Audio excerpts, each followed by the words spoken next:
Bom dia, boa tarde, né? Tô. Oi, Ivana, tudo bom, querida? Deixa eu fixar aqui. Chamar a Maíra. Deixa eu chamar a Maíra, ver se ela.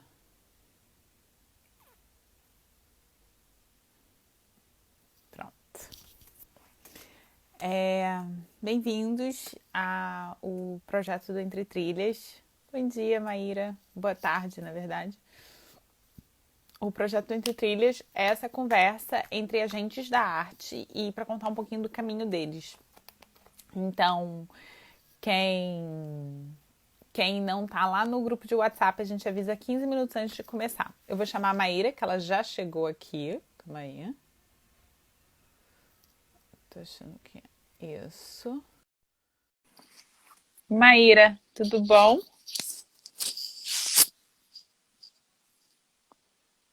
Deixa eu ver se ela... Querida, tudo bom? Tudo bem, Adriana? Tudo ótimo. Que bom, essa carinha tá com uma carinha ótima, na verdade. Tô tentando. E aí, como é que tá? Tudo certo? Tudo certo. Bem-vinda. Eu queria Obrigada. primeiro começar agradecendo, né, que você tem esse tempo, essa disponibilidade para falar com a gente. A gente sabe muito bem que essa época de quarentena não está sendo fácil, assim, essa articulação de horários para ninguém. Então, muito obrigada por você estar aqui e por contar para a gente, né, sobre o Cortex e o Hipocampo, são o Cortex como pesquisa e o Hipocampo como lugar experimental muito ricos, né, para esses espaços também independentes, né, e para o circuito. Então, muito obrigada. Obrigada a você, E Adriana, pelo convite. Eu fico feliz e te parabenizo. Achei muito, assim, muito boa a sua movida, um monte de gente envolvida, um monte de espaços do Brasil todo. Muito legal, parabéns. obrigada. E vamos começar. Você não quer se apresentar? Se apresenta. Então tá. Eu sou a Maíra Endo. Eu sou editora curadora do Hipocampo, que é um espaço de arte multidisciplinar, independente e virtual, que foi fundado em 2016. Eu vim de uma trajetória antes de fundar o Hipocampo, que eu trabalhei por muito tempo no Ateliê Aberto, entre 2004 e 2015, né, que era um espaço independente. Eu comecei lá, estava na faculdade como estagiária e fiquei lá por anos, enfim. Depois que eu me formei, eu virei produtora, depois eu fiquei sócia, Samantha, que você já até entrevistou, ou não, você vai Não, entrevistar ainda? amanhã. Amanhã. É, e, e aí depois a gente fiquei anos ali, depois que fiquei sócia coordenando os projetos junto com ela, curando, produzindo, fiz muita produção executiva enquanto trabalhava lá. E depois o espaço foi encerrado em 2015 e eu naturalmente estava buscando o meu caminho ainda dentro do circuito independente. Já era uma coisa que estava meio na minha cabeça de que era isso que eu queria fazer. Eu queria me manter trabalhando dentro desse circuito e não tinha uma possibilidade real de ter um espaço físico, nem de tempo de trabalho, nem de grana. Eu tinha acabado de ter uma minha filha, enfim, ela era pequena. E aí eu comecei a pensar nesse espaço que ia ser virtual, que era o que era uma possibilidade, né?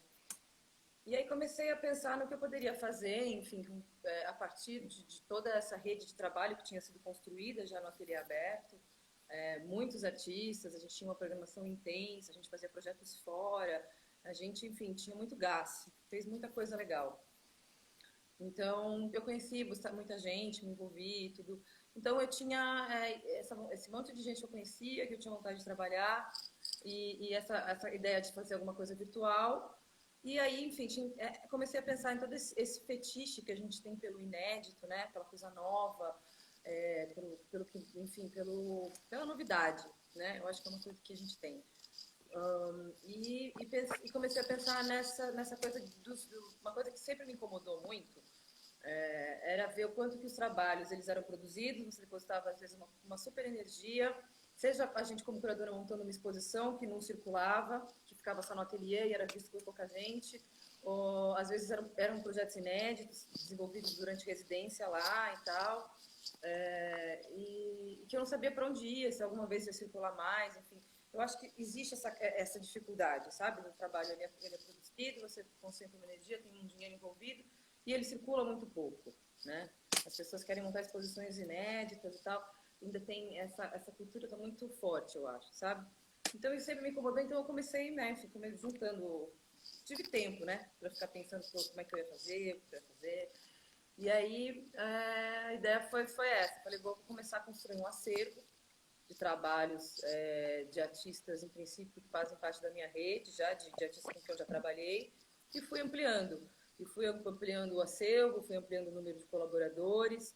E aí, enfim, a ideia inicial era essa, construir um acervo e publicar esse acervo de tempos em tempos. Aí acabou ficando aqui de 6 em 6 meses. No começo, quando eu não tinha o ISSBN, eu fiz quando dava, sabe? Eu ia me organizando, não tinha uma periodicidade. E depois que eu consegui o ISSBN, eu peguei essa periodicidade semestral e comecei a obedecer. Sai sempre em março e em outubro. Em abril e em outubro, desculpa. E é isso. Sobre o hipocampo, hoje a gente tem um grupo super rico, incrível, diverso, em todos os aspectos, de mais de 35, acho que são mais de 35 colaboradores já. Enfim, é um trabalho é um projeto que me deixa muito contente, apesar de até hoje eu não ter conseguido levantar recursos, assim, ter tentado alguns editais. É um projeto totalmente independente, totalmente sem recurso, produzido assim com um pouco de dinheiro, assim, que não requer muito dinheiro, a parte de manter o site, tudo. E muita dedicação minha e todo o trabalho dos colaboradores, de me mandar material, né, enfim, a própria produção, né? Os conteúdos que eles são recursos, né? Os conteúdos que eles me mandam e que vão para o acervo. Então é um projeto muito feito de amor. E hoje eu acho que na pandemia a gente está vivendo um momento tão estranho que projetos que não têm, que já vivem sem dinheiro, enfim, porque já não tem dinheiro, eles são os que têm mais chance de sobreviver, porque a gente vive um momento muito difícil, né? Uhum. Então, assim, o hipocampo, por hora, não está ameaçado, assim. Eu sempre achei que ele estava sempre ameaçado, porque nunca tinha dinheiro, mas agora eu sinto que ele está super bem. A gente está acostumada a não ter dinheiro, então vamos lá, vai dar tudo certo. Vai dar tudo certo. E o hipocampo, ele é esse lugar que já é virtual também, né? Sim, Então ele tem essa vantagem que ele já começou virtual também. Então, em épocas que todos nós estamos virtuais, então ele até está um pouco à frente. sim, acho que é um momento. Eu também pensei muito nisso, assim, é um momento que dá medo, porque eu falo, putz, até quando eu vou ter o pouco dinheiro que precisa para manter ele, até Sim, quando eu vou ter, né, dentro nesse cenário.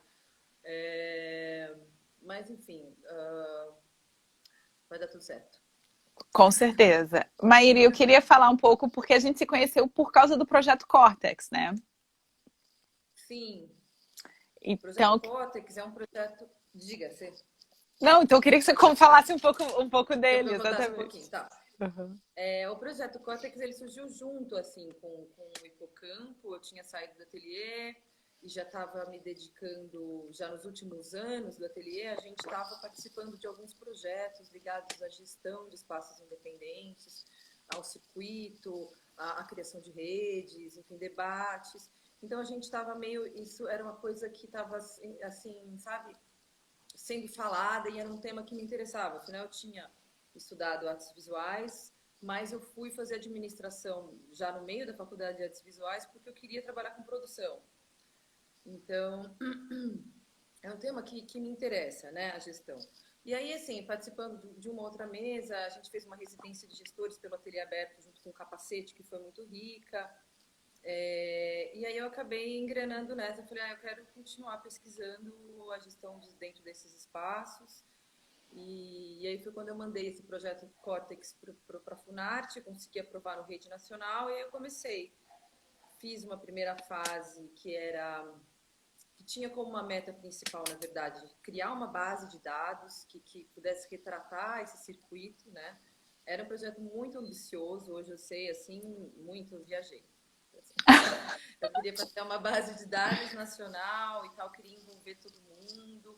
e achava que ia ser super, assim, eu criei um aplicativo pelo projeto especialmente para isso, Legal. onde eu colocava os formulários, as pessoas entrariam, preencheriam formulários rápidos de múltipla resposta, e esse aplicativo ele produziria os gráficos e tabelas que iam dar esse retrato da cena como um todo, né? Porém, eu tive uma adesão super pequena, assim. Eu tinha um mapeamento de uns 150 espaços, aí eu acabei assumindo que ter metade disso estava ok, mas eu fiquei muito aquém de conseguir metade disso, sabe?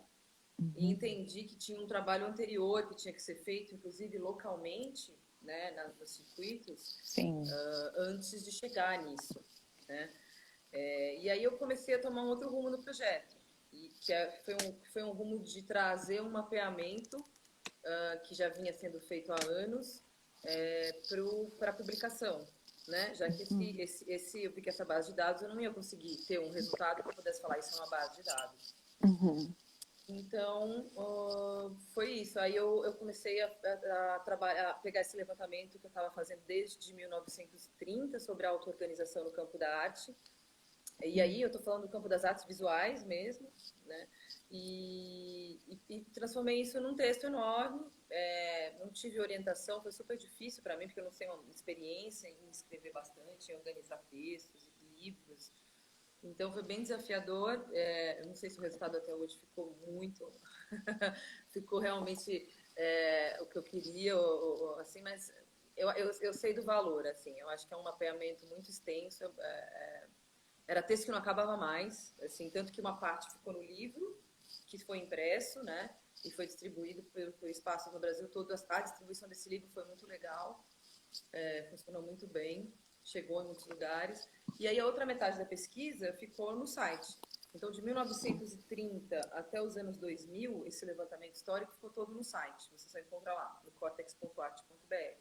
E o restante você encontra no livro. Que aí vem a partir da virada, que foi quando realmente, da virada do século, quando realmente os circuitos nas principais metrópoles, São Paulo, Rio de Janeiro, Porto Alegre, Recife, assim, que começaram a ter uma eclosão, uma manifestação que era muito visível. Sim. E é isso. Aí depois da primeira fase da pesquisa, eu parti para uma segunda fase que eu não consegui recursos e que eu estou trabalhando até agora de uma forma muito morosa, mas que eu ainda estou nela. Não desisti e consegui recurso agora para transcrever algumas entrevistas que eu fiz nessa segunda fase, que aí tinha meio que uma intenção de... Eu fui para Berlim para entender algumas coisas do circuito independente em loco lá.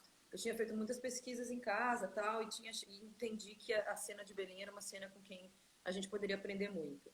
Então, como eu não consegui grana, fiquei anos juntando dinheirinho e fui para lá, fiquei lá 2 meses, bem num momento em que estava rolando Bienal de Berlim, estava rolando Berlim Art Week, que envolve os espaços independentes lá. Quem a gente tem aqui o São Paulo Art Week, lá eles têm o Berlim Art Week, só que o circuito independente está super dentro, né? Eles já estão inseridos de uma forma diferente da gente.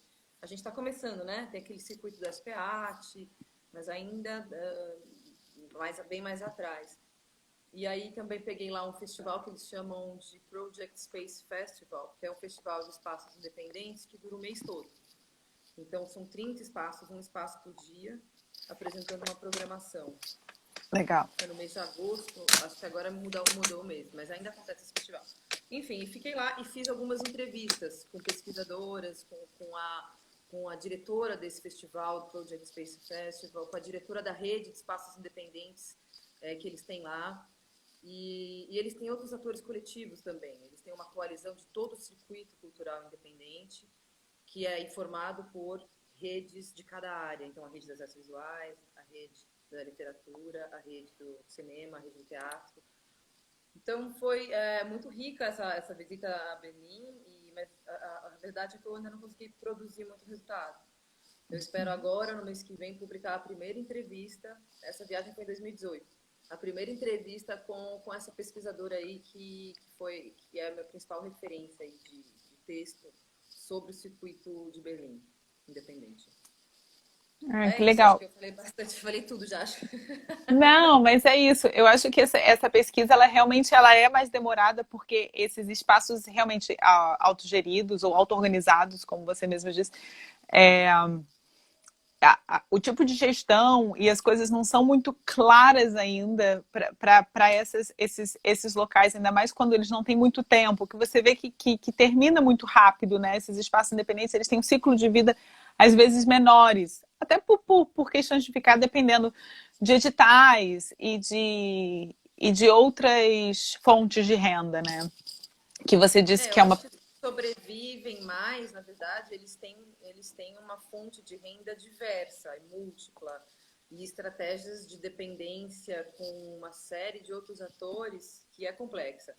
O Ateliê Aberto mesmo, que foi o espaço que eu trabalhei que durou 18 anos, ele não durou 18 anos à base de edital. Né? Claro É, que quando os editais vieram, o espaço floresceu, desabrochou, desenvolveu mais possibilidades. Mas a gente sempre manteve um pensamento de que as parcerias eram sempre necessárias, as redes importantíssimas e as trocas, muitas, enfim.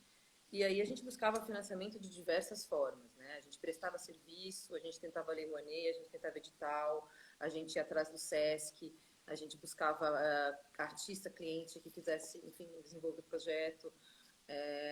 E eu acho que espaços que duram esse tempo, eles dificilmente conseguem, não conheço espaços de arte independente que se consolidaram através de editais. É claro que edital ajuda, mas mesmo 397, que agora também está em vias de completar aí 18 anos, de muita luta, de muita resistência sempre, mas certamente a estratégia é mais complexa do que apenas editais, assim, para sobreviver. E, claro, você tem razão, a maioria dos espaços não sobrevivem.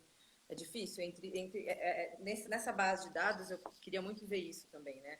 Queria ver a idade dos espaços, porque eu tinha essa curiosidade de pensar, né, no geral, como é que isso funcionava. A minha impressão é que a maioria dos espaços ficava ali entre 5 e 10 anos, os que iam bem, né?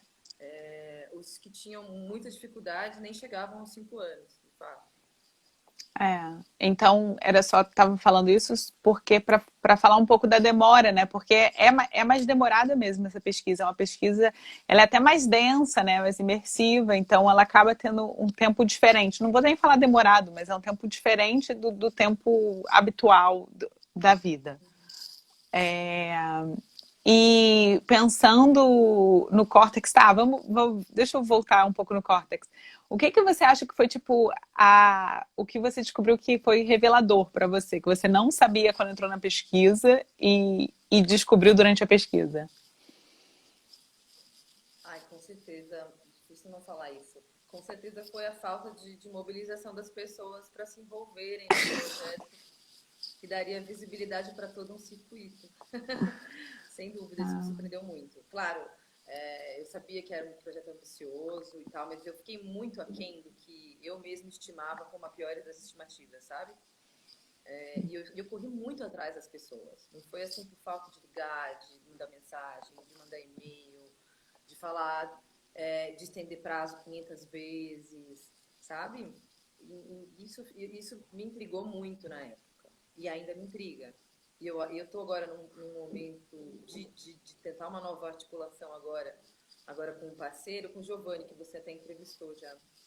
Ontem. E morro de medo de, de me envolver, de levantar mundos e fundos e chegar lá e ninguém responder meu e-mail. Mas fora isso, vamos falar de surpresa boa. Surpresa boa, sem dúvida, foi ver na hora dos estudos de caso. Primeiro, acho que foi muito rico esse levantamento histórico de ir cavando cada vez mais fundo e ver como essa auto-organização acontece há muito tempo. Né? E por motivos até muito semelhantes, assim, eu acho, apesar das diferenças históricas dos momentos, eu acho que o que motiva muitos dos artistas hoje a se auto-organizarem é mais ou menos as mesmas coisas que motivavam antigamente, em 1930, quando os artistas se juntavam para fazer um ateliê, porque estavam sem grana, porque, enfim, mil razões, mas que tem muito a ver, né? E isso foi muito legal de descobrir como isso é uma coisa que acontece há tanto tempo. A outra coisa interessante, eu acho, foi ver, na hora de trabalhar os estudos de caso, que também, além desse levantamento histórico. Eu fiz 3 estudos de caso focados aí em gestão, com 3 espaços que eu achava que tinham modelos de gestão interessantes, né? E foi muito legal. As entrevistas foram muito ricas, as estratégias, descobrir as estratégias e as boas práticas de alguns espaços e, enfim, essa aproximação com a gestão, porque eu tinha uma experiência muito vasta com a gestão do ateliê aberto e com algumas outras pessoas amigas, gestores amigos, que a gente, enfim, mas ali eu tive tempo de me debruçar mesmo, de falar, olha só que legal essa prática, vou colocar aqui, porque eu acho que é importante que todo mundo copie, talvez, Sim. aperfeiçoe, eu trabalho nessa, enfim, isso foi muito legal também. E essa coisa das pessoas não responderem e-mail, óbvio que a gente sempre tem esse medo, né? Quando eu fiz o Whey, nossa, é porque o que acontece, como esses espaços são independentes, eles têm muito que pagar boleto e se ocuparem de coisas assim rotineiras, né? E acaba que isso não consegue ter essa articulação entre os outros espaços, mas é um. Não, eu super entendo porque eu trabalhei, foram tantos anos, foram 11 anos. Eu trabalhei 11 anos num espaço independente, que era espaço físico e tudo mais. Então, eu sei bem, assim, qual que é o dia a dia. E eu não teria proposto isso se eu não achasse que era importante as pessoas tirarem 20 minutos, uma vez por mês, para responder o questionário. Eu acho que falta consciência mesmo. Falta uma sensação de pertencer a um grupo. Quer dizer, não é que falta, eu acho que faltava.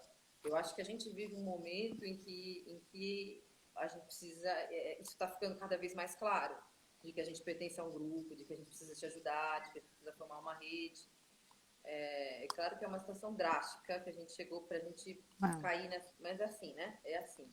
E é por isso que a gente eu tô de novo nesse gás, porque eu acho que agora é um momento que as pessoas estão mais sensíveis para a nossa proposta e que talvez acreditem um pouco mais, né? Eu acho que a gente já viu que depender de edital e do poder público, isso não é um caminho, assim, tem que ser realmente, o edital tem que ser aquela cereja do bolo, mas como a gente dependeu de edital até uma década atrás, né, quando as políticas públicas de cultura bombaram depois da virada do século, a gente não vai mais poder contar nesse nível, pelo menos por enquanto. E aí, enfim, né, isso precisa ser resolvido rápido, né, antes que tudo se afunde, tudo que foi construído aí nos últimos 20 anos se afunde, né, em termos de circuito independente. Eu levo fé, acho que essa nova retomada vai ser boa. E falando um pouco de gestão, né? Eu não sei se você sabe, o Starbucks ele teve uma tentativa de entrar no Brasil em 1990, não sei, e não foi aceito. Abriram 2 lojas e o brasileiro não ia. Você vê que hoje em dia tem Starbucks em tudo quanto é lugar. Então eu acho que é só o tempo, né, da proposta. Talvez agora, depois disso tudo que aconteceu, talvez a sensibilidade realmente esteja mais aflorada. Existe. Bom, depois a gente tem que bater um papo aí para você me contar os bastidores do Whey, como é que foi também, porque foi uma experiência mais recente, aí eu fico mais atualizada também de como tá o ânimo do pessoal. A gente vai bater esse papo. Mas então, voltando para o hipocampo, me conta como é que é essa questão virtual e como é que você interage com os colaboradores, eles mandam, como é que você articula isso? Como é que é administrado? Então, assim, o Hipocampo, como ele é um projeto que eu não via perspectiva nunca de oferecer uma grana para as pessoas que colaboram, eu sempre gostei de pensar que a gente quer um projeto flexível, que não vai encher o saco de ninguém, digamos assim, né?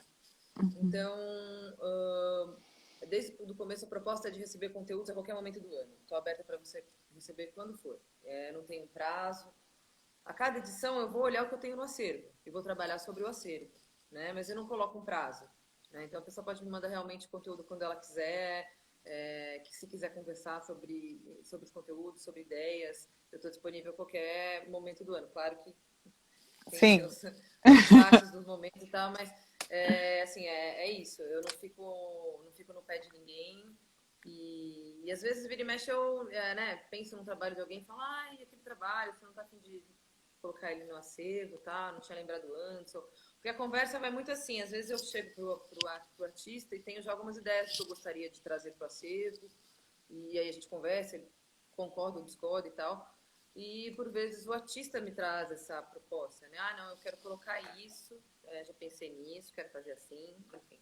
E aí a gente faz. É uma conversa bem franca e bem horizontal. Assim, eu não fico muito.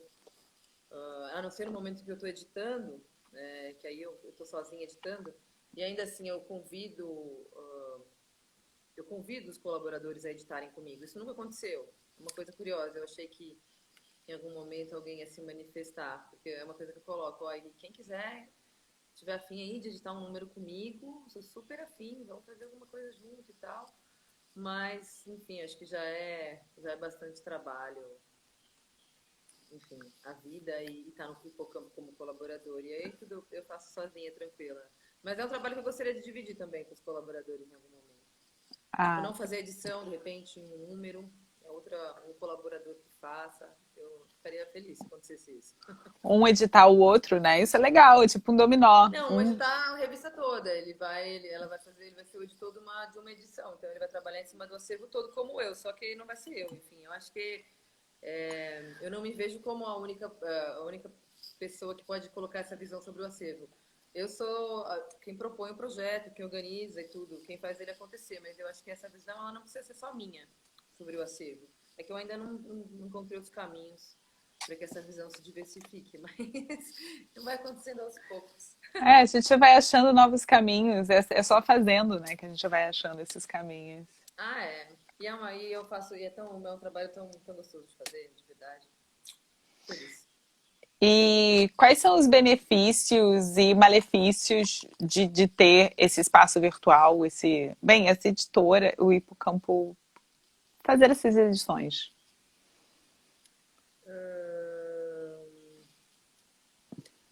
Bom, eu acho que malefícios, certamente uma coisa que me incomoda é a falta de proximidade com o público, de conhecer o público, de ter contato com o público.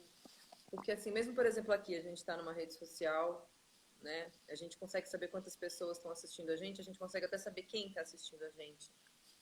No Hipocampo eu não consigo ter essas informações, né? Eu consigo saber quantos cliques tiveram, consigo saber qual a postagem mais querida, quantas vezes compartilharam a página, mas eu não tenho, sabe? Eu não tenho estatística, eu não sei quem é, não sei se é homem, se é mulher, se é velho, se é novo. E aí isso é uma coisa que eu acho meio...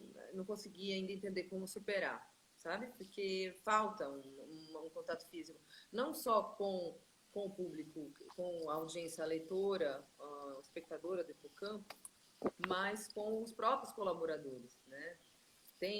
Como eu te disse, no começo eu comecei com os artistas que eu conhecia, já eram amigos ou conhecidos ou colegas, enfim.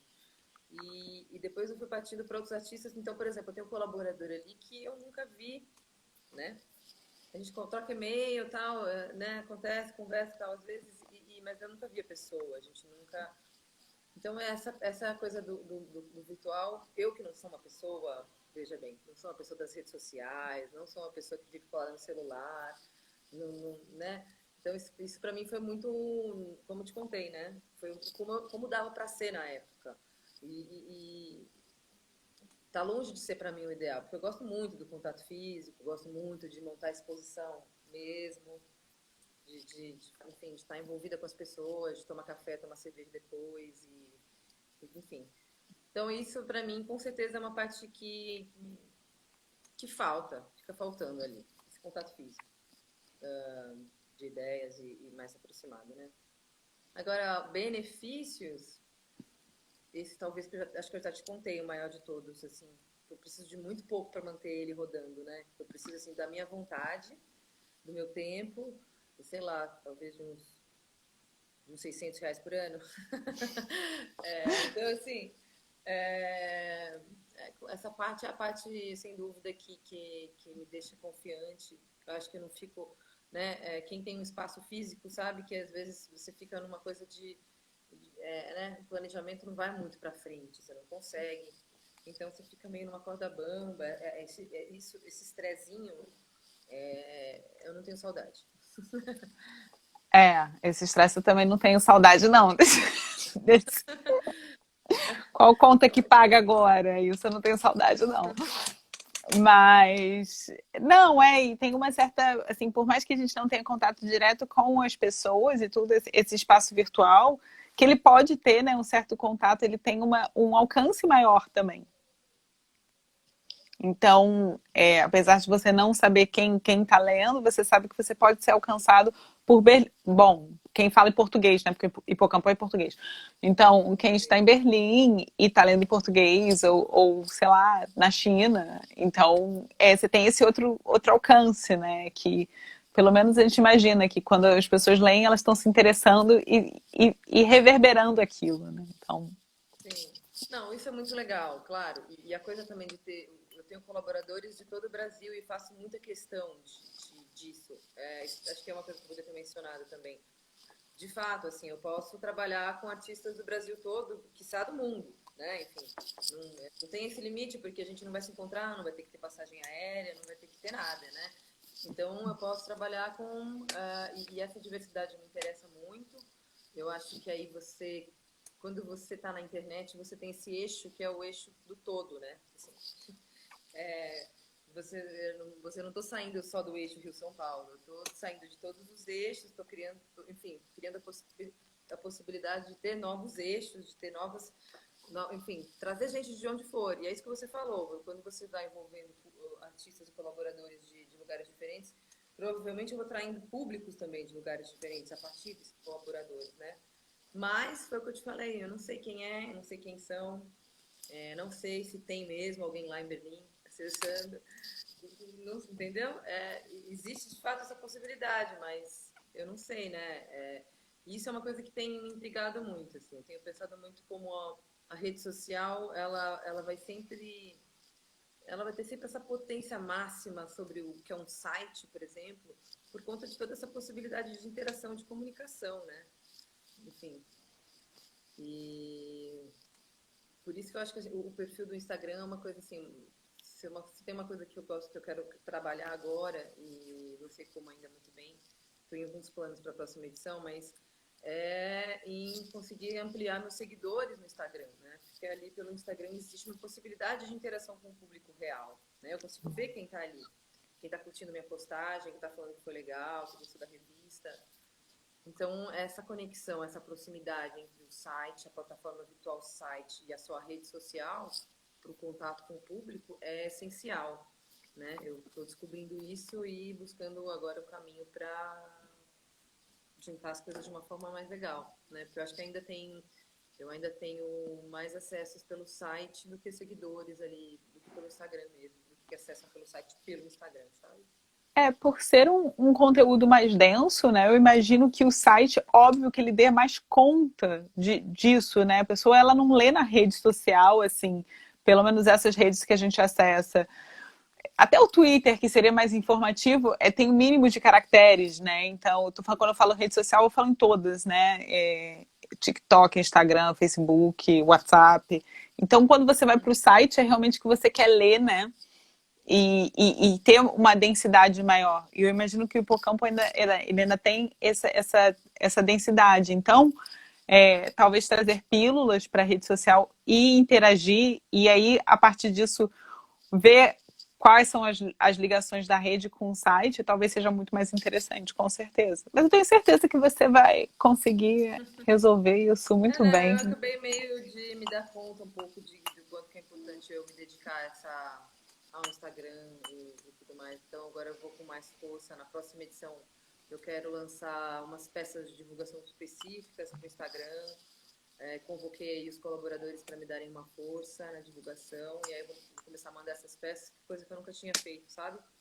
Criar peças específicas, mandar para os colaboradores para eles me ajudarem a divulgar e tudo, que é uma potência, né?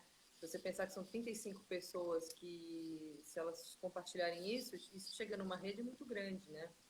Essa parte de de alcançar um público, eu acho que eu realmente consigo ver os colaboradores, eu só preciso encontrar o jeito certo, afinal. Mas vai dar Porque certo. se... Não, porque outra coisa que eu queria comentar, só rapidinho. Porque, por exemplo, no site tem aqueles negócios, como ele é um blog, na verdade, né? Que eu mascaro ele no site. Existe aquela coisa dos comentários, né? Dá pra você comentar as coisas lá e tudo. Só que aquilo é super bichado. É um monte de gente, não, sabe? Não sei explicar por quê. Você abre aqueles comentários e deixa aparecer, é só gente vendendo coisa. Não sei, não acontece a interação que poderia acontecer.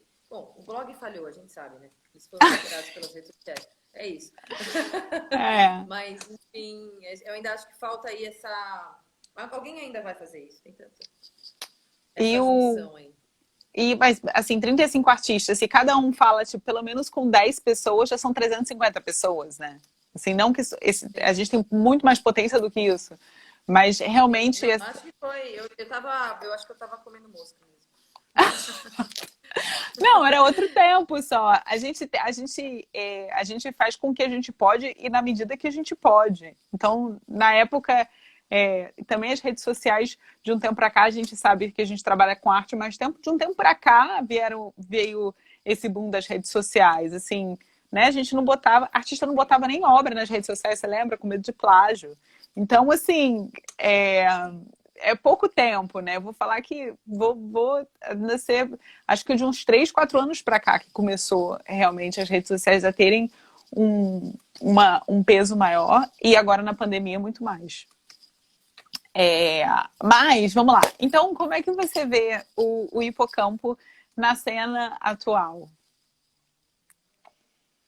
O hipocampo na cena atual. Bom, acho que existe aí como a gente estava falando, existe uma oportunidade para espaços que são virtuais, né? No caso do hipocampo, existe uma limitação de verba, né? Acho que assim, putz, eu poderia pensar mil coisas no site se eu tivesse, por exemplo, uma verba de programação, sabe? É uma coisa que isso já não é de agora, já existem outras, né, enfim, ideias anotadas aí que precisam de programação para acontecer dentro do site, né? E eu não vejo muita como conseguir essa grana agora, então isso é uma parte, enfim, é legal, tá? Ter um site agora e tudo mais, mas eu tenho essa limitação de grana que me impossibilita algumas coisas, tomar alguns caminhos, né? Eu acho que a cena agora, enfim, falando do hipocampo como um espaço de arte independente, a gente agora está num momento muito sensível, né? A cena atual, se você está se referindo ao Sim. circuito de arte independente ou ao próprio sistema da arte, é uma cena congelada no tempo, né? Assim, basicamente foi congelada em abril e está meio que derretendo, né? Assim, não dá pra, eu não sei, eu não consigo. Talvez pessoas que estão mais envolvidas aí com, sei lá, com gente que trabalha na política ou dentro de instituições. Mas para mim, por exemplo, que estou aqui, né, trabalho no circuito independente e tenho muito pouco conhecimento e visão do que está acontecendo de verdade, é bem desesperador, assim, né, a cena, nesse sentido de você não saber mesmo se vai ter política pública, se vai voltar, se não vai voltar, como é que vai ser, né, quando que vai voltar a ter dinheiro para a cultura, porque realmente a vida das pessoas importa muito mais. E, enfim, e tudo mais, né? Quando que o setor privado vai voltar a investir e quais as soluções que a gente vai encontrar para fazer eventos que prevêem aglomeração de pessoas, né? Como exposições, enfim. Então, eu acho que eu não sei nem como te responder isso, na verdade, porque a cena é muito complicada. Eu não sei assim, você estava querendo dizer em que sentido, como eu me vejo na cena, em que sentido? Assim, eu não vou nem falar a importância, porque eu acho que todos os agentes são muito importantes, assim, não é? Ontem eu estava falando com a Tânia, do Ateliê 397, e ela falou assim, uma andorinha faz verão, a gente só tem que achar as outras andorinhas, então, assim, quando a gente vê, assim, pequenos espaços e se juntando a espaços maiores, a gente sabe que a importância do pequeno, do grande, do médio e do circuito independente com o sistema da arte também, como o circuito, esse laboratório de experimentações e que muitas coisas podem acontecer para mover, para essa efervescência do sistema todo. Então, como você vê o hipocampo nesse sistema, vamos então sair do atual e sim no sistema da arte, então, ou no circuito independente, no sistema de circuito independente. Eu acho que o hipocampo ele é um espaço, primeiro, livre, dentro, assim, a partir do momento que eu começo a trabalhar com um colaborador, foi o que eu falei, ele pode me mandar o que ele quiser. Não é que eu vou publicar tudo que está no acervo, mas existe uma liberdade muito grande para se trabalhar, para se propor, inclusive não só de me mandar conteúdos, mas me propor coisas. Tipo, eu quero ter uma coluna que vai ser fixa por 5 edições. Eu quero fazer uma intervenção desse tipo que vai acontecer, sei lá, entre uma edição e outra. Nunca aconteceu essa ideia, mas enfim. Eu estou muito aberta para qualquer... e eu acho que isso é uma das características da maioria dos espaços de arte independente, né?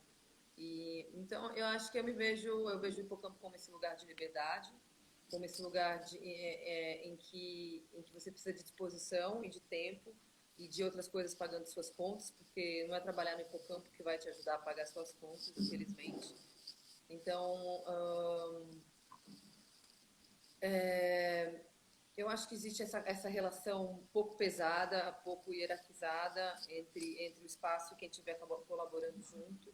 Eu acho que existe por isso existe um trabalho, é um trabalho gostoso de se fazer, relações boas, conversas gostosas enfim, prazer envolvido, né? Prazer, afeto, e eu acho que isso é uma coisa que é muito interessante, enfim, como eu te disse, o hipocampo ele me faz muito feliz, sabe? Seja por editar, seja pelo que eu tenho com os artistas, com os colaboradores, pelas conversas que a gente faz, que a gente bate, enfim, acho que é isso.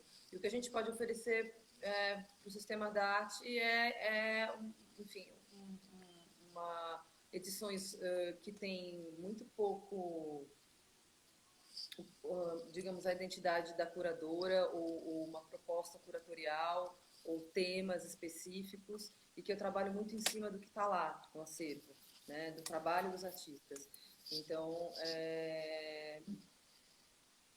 eu acho que é um trabalho muito autêntico, assim, ele sai muito sem filtros, assim, e chega no público de uma forma, não sei, eu não sei, acho que eu não sei se estou conseguindo, na verdade, ser muito objetiva na minha fala. Enfim, talvez você possa me dizer, como espectadora, se você sente que você está dentro de um espaço que as pessoas têm.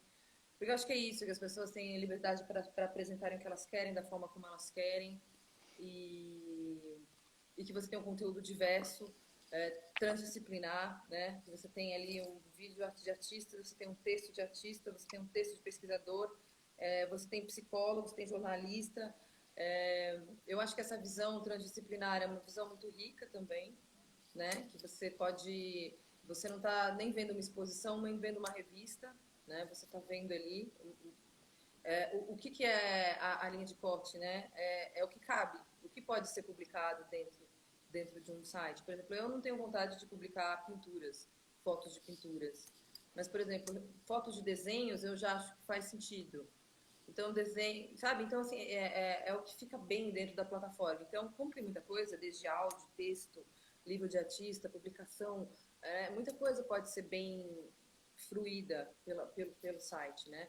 E isso acho que é uma coisa que, quando eu também entendi isso, de começo eu tinha muito mais texto, mas quando eu comecei a abrir para qualquer coisa que viesse em qualquer suporte, em qualquer linguagem, sobre qualquer tema, muito, claro, é muito raro não atravessar a arte, né? As artes visuais, mas assim, é muito diverso o universo das discussões. E isso eu acho que também é um diferencial do hipocampo. Acho que não é qualquer espaço de arte, independente que tenha essa proposta, não só de trabalhar com arquivo, com acervo, com memória, mas também com essa transdisciplinaridade muito bruta. Eu ia falar, na verdade, que eu acho que é muito mais um espaço, muito mais não, entre outras coisas, né? Mas mais de reflexão, porque quando você trabalha a partir de um arquivo e você trabalha com outro tempo, até sendo num site, pensando no negócio da rede social, é um tempo em que a pessoa ela pode ir lá e pode ler e ver da forma que ela quer, no horário que ela tem. Então, isso também é muito. Eu acho isso muito generoso atualmente, nos dias de hoje, porque a gente fala de um tempo e que as coisas têm que ser no tempo, a gente acaba impondo o nosso tempo. Por exemplo, estamos fazendo uma live aqui às 3 horas da tarde. Se as pessoas não estão aqui a esse horário, eles vão perder. E, então, óbvio que fica gravado depois, mas você ter isso, esse registro que a pessoa ela pode refletir na hora que ela quiser e na hora que ela estiver pronta, na hora que ela estiver pronta para receber aquilo, isso é muito generoso, né? Então eu acho que quando ele vai para o virtual, ele tem essa generosidade que você diz que se perde nas pessoas, mas na verdade você é um respeito também ao tempo do outro. E ao tempo geral, né? Eu vejo assim, no final. Não, enfim, também tem essa coisa de você poder acumular tudo, né? Então, todas as edições do Hipocampo, elas estão lá. Enfim, eu não preciso desmontar uma exposição e pôr outra em cima, né? Ah, é. Você pode acessar todo o arquivo, tá tudo lá, e eu posso fazer 500 edições, montar as 500 edições lá, no mesmo lugar, todo o tempo, como você disse. Então, assim, acho que você tem toda a razão, foi um ponto interessante para levantar. Eu acho que é muito generoso e acho. Eu acho que tem essa importância do arquivo também, que é uma coisa que você já tinha feito, tentando.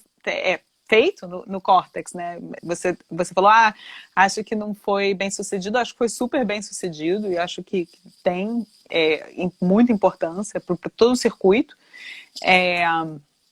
Mas acho que tem esse arquivamento e esse cuidado com o registro, né? Do que já. E eu queria saber também, você já falou um pouco, mas quais são seus planos para o futuro? Não tem muito plano agora, né? Nossa, essa pergunta é super armadilha. Não. Olha, pro Cortex, é aquilo que eu estava te comentando. Agora eu quero começar a publicar uma sequência das entrevistas que eu fiz lá em Berlim. Então, deve começar com essa pesquisadora, que está muito voltada para os atores coletivos em Berlim, os atores coletivos da cena independente. Então, todo tipo de rede de organização que eles têm, ela tem um estudo bom em cima disso, né? E depois disso tem aí as entrevistas com a diretora do festival de espaços independentes também, a diretora da rede de espaços independentes. Enfim, são 5 entrevistas que eu quero publicar na sequência, são as novidades de conteúdo para o Cortex que eu vou ter ainda esse ano. E provavelmente eu não devo caminhar com mais nada para dentro da pesquisa. Agora, para o Hipocampo tem a edição de outubro.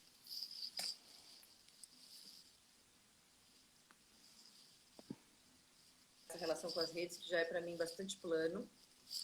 Assim, tem bastante coisa para eu fazer, para eu pensar como é que vão ser as divulgações.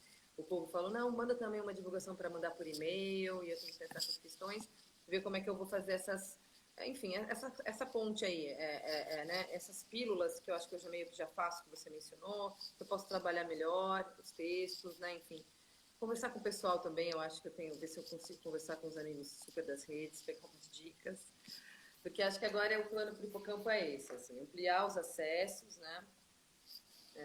Fazer com que esse conteúdo circule e seja mais visto, porque eu acho que brigar por recursos no futuro vai ser bem difícil, porque a gente precisa ter uma audiência mais forte. Então, acho que agora o meu plano para o Hipocampo é isso. E tem um plano muito legal, que eu acho que eu cheguei a conversar com você, a gente nem falou disso hoje, foi bem rapidinho, que é essa articulação aí do circuito independente em São Paulo, esse trabalho que eu estou fazendo junto com o Giovanni, do Projeto Marieta.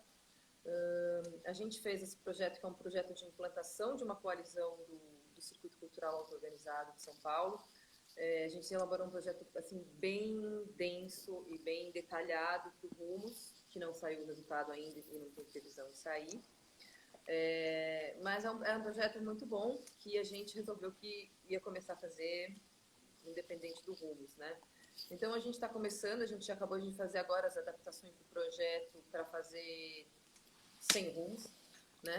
E estamos começando a programar aí uns encontros, umas conferências para poder apresentar esse projeto os gestores dos espaços, né, buscar afiliados, mas buscar também troca, né, buscar opinião, buscar novas visões.